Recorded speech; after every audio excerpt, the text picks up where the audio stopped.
Üks Jumal ja elu eesmärk. Kujutage ette rida raskeid kive, mis toetuvad üksteise vastu. Kui iga kivi toetub enda taga olevale kivile ja see omakorda järgmisele, kukuvad kõik kivid ümber. Et need kõik püsti seisaksid, peab rivi lõpus olema midagi, mis ei toetu millelegi muule. Midagi piisavalt võimast, et kõike üleval hoida. Midagi, mis seisab ise ega sõltu millestki muust. Kõik universumis on nagu need kivid. Nii nagu iga kivi toetub püsti seismiseks teistele kividele, vajab kõik universumis eksisteerimiseks paljusid muid asju. Te sõltute õhust, veest ja toidust. Toit sõltub maast, vihmast ja päikesest. Päike sõltub füüsikaseadustest.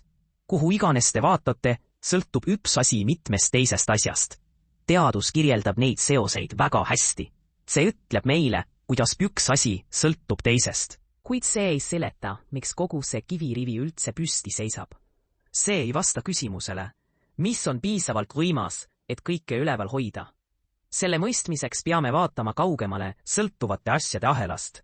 Peab olema oleus, kes hoiab kõike üleval, kuid ei toetu ega sõltu millestki muust. See oleus, kes hoiab kõiki asju üleval, kuid keda ei hoia üleval keegi teine, on see, keda me nimetame kõigeväeliseks jumalaks.